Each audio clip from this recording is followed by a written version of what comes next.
Welcome to Tier 3 Vision. A very happy new year to all of you. Thank you for motivating me. Thank you for subscribing. Thank you for suggesting what and all things to cover. So, in this channel, we'll be mostly covering on concept related to data science and data engineering topics. So, please, if you want to cover any specific topic, link down below.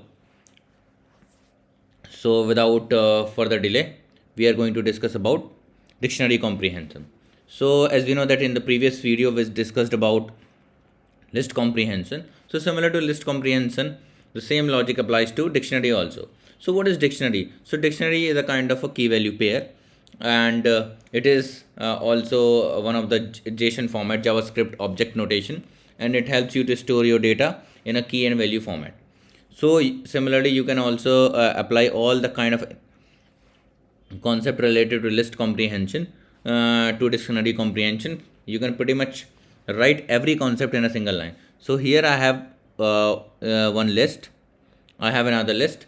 I'm just creating a new dictionary, and I'm iterating over list, and whatever the index of my, you can say, my list one, and I'm appending it to my result of I. So as you can see, what is the result I'll be getting.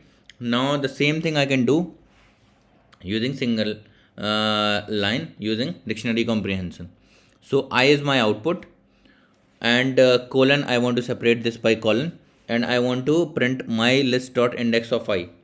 Okay, and also I'm iterating over my list B. So I has the value of basically all the lists, 9. So and now what is my I? So I is basically 9, 3, and 6, 4. So whatever the elements at index 6, that will be the key for that particular. So as you can see, I'm getting a similar result.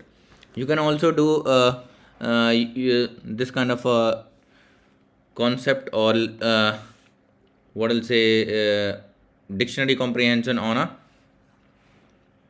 different kinds of scenarios, like on a text. So this I have defined one text. So what I'm doing, I have one result empty list, and I'm just iterating over sentences. I have inside it, I have defined another list. Now I'm just splitting them, and I'm storing in a list. So as you can see, this is the same thing. So similar to that concept, I can do I want to print word, and for sentence in sentence, similarly to this for loop, and I'm going to one more for loop for word in sentence dot split, and if word not in stop word. So what we basically are doing, if our stop word are not in sentence, we are going to print it. Now as you can see, we are getting the same result in both the cases. Now if you want to do some more list comprehension, you can apply multiple conditions. So suppose this is my list. Now I want to print minus of I if my I is less than, or if my I is less than 2, and my I is greater than 2 and less than 9, else I. So if my I is basically between 2 to 9, I'll print minus of it, else I'll print basically I. So as you can see, I'm getting the same result. You can also perform this on, you can say, ASCII value. So I'll cover ASCII concept in a different video. So ASCII, because every character in a string or in a computer logic has one ASCII value. So that values associated with that particular character, it starts with 65 and goes up to, I think, 69 or a lot. So as you can see, we can do this thing also using similar to that. Above we have defined sentences, we can also define dictionary comprehension for them. Now map function. So what is map function? So map function is a function that takes two argument. It will take your function and the iterator. So map function basically maps your particular function to each and every variable or each and every elements over a iterator. So suppose I have defined one simple function for the factorial of a number. Now if I call this function, so I'll get 120. Now if I define one basically list, so list is 0 1 2 3 4 5. Now I want to apply this particular function to each and every element of that list. So how can I apply? So as I already told you, map take two arguments.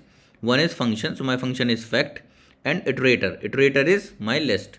So when you just call it, so as you can see, I'm getting a map object. Now if you want to access all the element, I need to basically create a list out of that. So I'm passing inside list of map of that particular thing. So as you can see, I'm getting a list. Now you can also do list comprehension as already discussed. You can also so this is my t. I'm calculating the square of that particular. So if I print my t here, so as you can see, I'm getting a that particular square plus 2. Now I have my list. So what I want to do, I want to apply square of that particular number to each and every element of that list. So my output need to be 36, 4 square should be 16. So again I'm passing my map and I'm using lambda here. So lambda function is an anonymous function. So you can perform simple one line statement using lambda. So lambda is just x, and you want to whatever you want to find out the square. So x at asterisk 2 will be the square, and I'm just passing my iterator. So as you can see, I'm getting this function. Now one of the most common example of lambda. So lambda, as we discussed, is an anonymous function. So lambda will be like you will define lambda and x and whatever you want to do. So I want to my x, I need to increment by 5. So you can call this function by a of 5. So as you can see, I'm getting 10. So if I define a of 2, so it will give me 7. You can also define b is equal to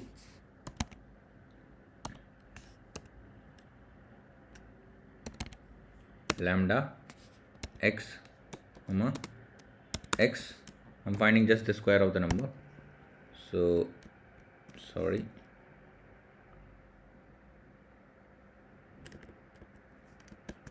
Now if I call b of suppose 6, I'll get the 36. So with that we are done this for this video. We'll again come with some kind of a new concept related to data science and data engineering in upcoming videos. Till then, please take care. Do like, comment and subscribe. A very happy new year to all of you. May you have a great year ahead, and thank you so much.